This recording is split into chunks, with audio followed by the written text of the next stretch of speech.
We're going to solve this inequality. X squared is less than x plus 6. And our first step is going to be to move all of the terms over to one side of the inequality so that all of the terms are on one side and we have 0 on another side. So move all terms to the same side of the inequality.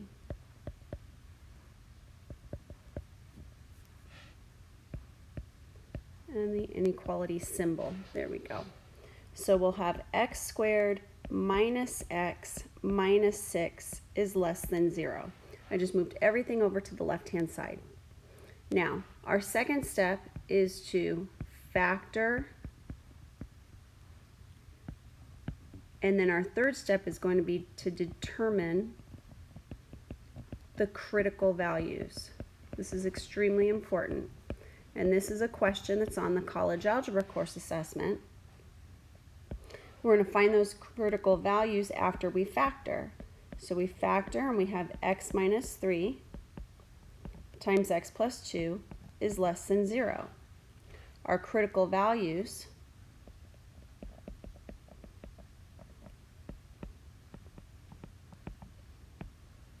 are 3 and negative 2. So we place those on a number line. Place the critical values, we'll call this critical values, CV. Place the critical values on a number line.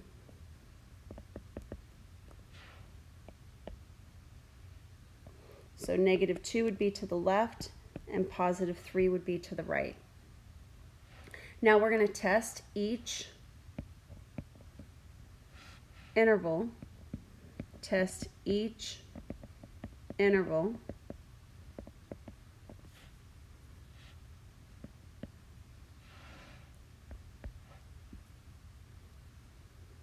for true or false of the inequality. Now the inequality that we can use is the original inequality, or you can use the inequality where you moved everything to the left-hand side. So I'm going to put a negative 4 in, and because these are all equivalent, let me stop right here. Because these are all equivalent, I can use any one of these green inequalities to check each interval. So the intervals would be this red interval, the green interval, or the blue interval. All of these are intervals, okay? So we're going to check the red interval by putting in, let's just say, a negative 10. If I put a negative 10 in,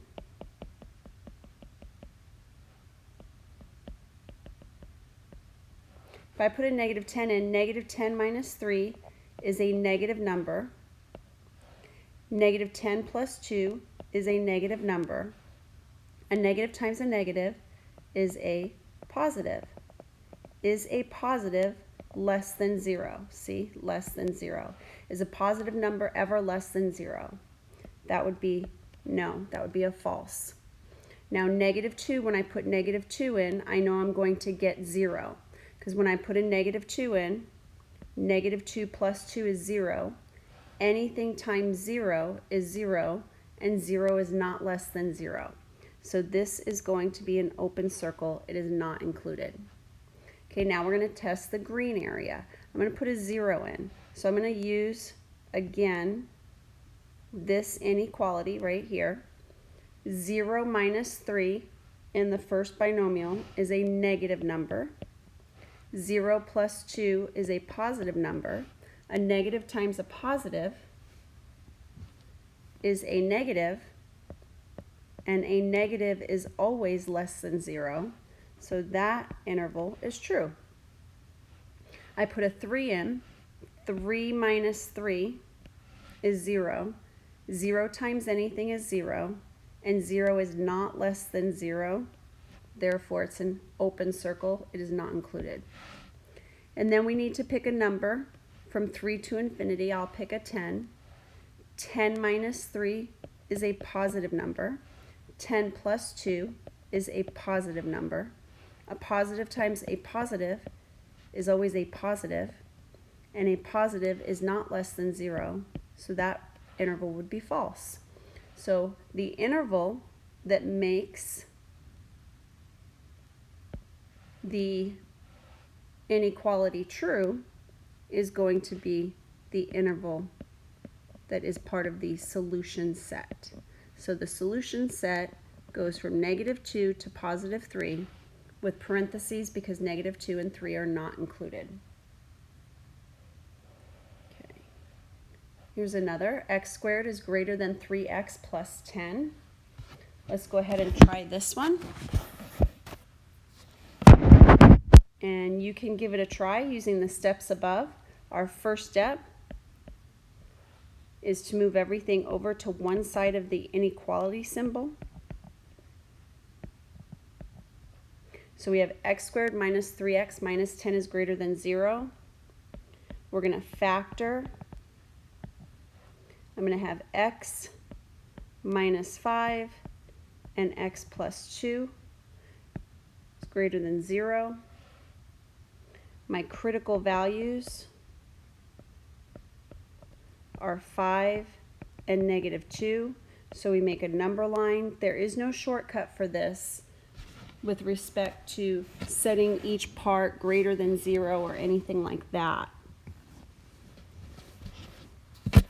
So -2 goes to the left, 5 goes to the right. We're going to test each interval. If I put a -10 in, -10 minus 5 is a negative number.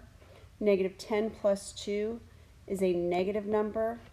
A negative times a negative is a positive. This time we're talking about greater than 0. A positive is always greater than 0. Therefore, this first interval is true. -2 to 5, we'll put a 0 in. Actually, we'll try a -2. When we put a -2 in, I'm going to get anything times 0 is 0. And 0 is not greater than 0. So -2 is not included. Now, a number between -2 and 5 in that middle interval would be 0. 0 minus 5 is negative. 0 plus 2 is positive. A negative times a positive is a negative, and a negative is not greater than 0. Therefore, that is false. 5, when I put a 5 in, 5 minus 5 is 0. Anything times 0 is 0. 0 is not greater than 0, therefore an open circle. And then we'll try a 10. 10 minus 5 is positive. 10 plus 2 is positive. A positive times a positive is a positive. Positives are always greater than 0, therefore true. So our solution set is, drum roll, -infinity to -2 with parentheses, and then some people put a union. You are more than welcome to put a union, but you can also put a comma if you like, because you're just listing the solution sets, and each set of intervals is part of that solution set. So you can use either a comma or you can use the union symbol.